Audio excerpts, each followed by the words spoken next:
Hi, everyone. I'm Colin. I'm a freshman here at Purdue in computer and information technology, and this is my video on personal framing and leadership. So, before we get into the presentation, what were my thoughts on leadership before this class? Obviously, this class has taught me a lot about leadership in different frames, and it's taught me a lot about what it means to be a leader. Before taking it, I had varied views on leadership. I kind of thought, a leader's usually someone who's outgoing, who's loud, who's chatty, who's friendly. But by looking through the frames in this class, it helped me realize that leadership can come in many different ways. And what we discussed in this class were the four frames from the Bowman and Deal model. This was the basis for a lot of what we had discussed. And here they are on screen, the structural, political, human resources, or personal, and symbolic.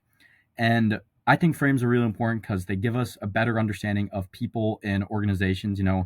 I think the better that you're able to understand someone and how they operate, the better you're able to work with them and really run a successful organization. And something that I think is important to mention with frames is they're not necessarily a one size fits all thing. It's not like if you fit into the symbolic or yellow frame that's all you are. It's important to realize that I think everybody's capable of acting in all four frames, and a lot of people are a combination of two or three or maybe multiple of them. Um, and you shouldn't just generalize people as one frame, as they're just one thing. At the end of the day, people are human beings. They're all unique people, and the frame should be applied accordingly. So looking more specifically into each frame here, we start with the red or the political frame. And this is about, power, competition, survival of the fittest. And we think about that idea of the political, one of the metaphors we used in class was like a jungle, so it's very just much like cutthroat, like getting after it. And these are generally very driven, get to the point type of people. Next up, we have the yellow or the symbolic frame. This is actually the frame that I fall into. So, it's my favorite, I guess. It's really about building culture, telling a story, and creating meaning behind what you do. These people are often higher energy, friendly, social people. And I really like this frame because it really gets you thinking about your motivations of why you do things and your meaning behind things.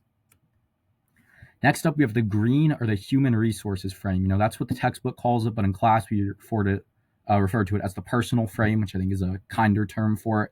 And it really focuses on how the individual connects into the organization, and it emphasizes feelings and needs of people.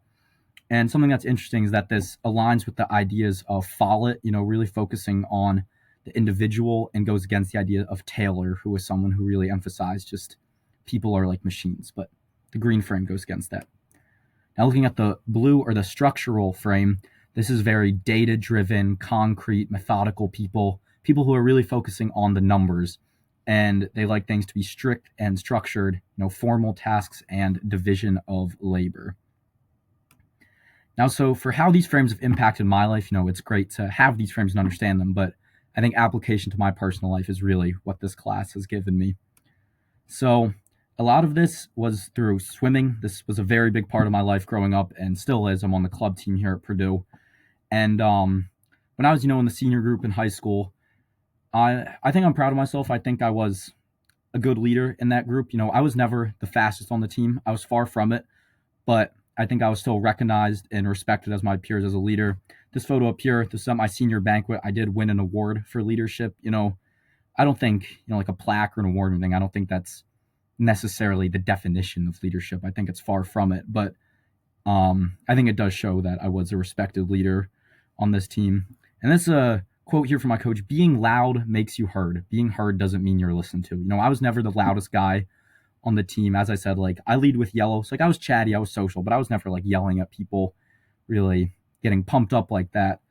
And there were certainly guys on the team who were, and I struggled with I didn't always feel like I was as influential as they were. They were people who were getting people fired up. They were giving these speeches before meets, and that was great. But really how I like to lead on the team, it would just maybe be a high five after practice, just telling someone they did a good job, struggling through a set with someone, and really just talking to people about their motivations about the sport, leading with that more yellow frame.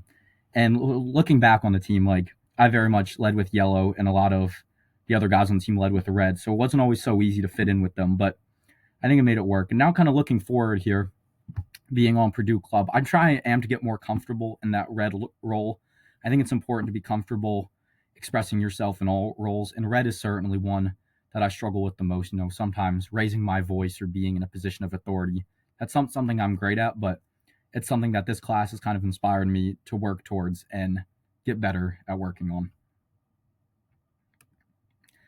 And now looking here into how do frames and reframing impact organizations. So this is kind of more looking towards the workforce here. Why these frames matter. Why do we learn this stuff? And something that I remember we mentioned in class was here, the golden rule. Treat others how you want to be treated. And that's good. That's a lot of what we learned growing up. I think that's a good way to go about it, but not always the best, really. What I remember we talked about in lecture was the platinum rule. Treat others how they want to be treated.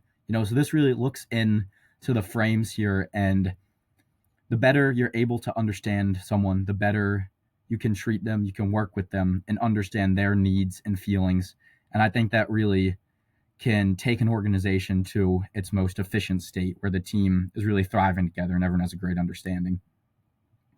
So understanding those around you, I think that's just really what it comes down to. And this isn't just for leadership in a company or an organization. I think for coworkers, for your peers, I think it's important for everyone to have the best understanding of each other that we can. I remember in class we did an exercise where we were looking at emails and like how to email different people based on how they feel about certain things, and what frame they belong to.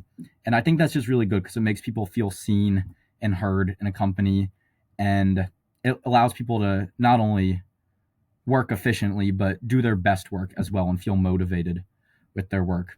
And just what it really comes down to, the better you understand others, the better you can work with them. And that's what the frames are for. And I think it's just using aspects of all of these frames. Yellow, you got that purpose, your why, your meaning. Red, you have motivation. Green, your compassion. And blue, your structure. That's what it comes down to. That's all I got. Thank you for watching.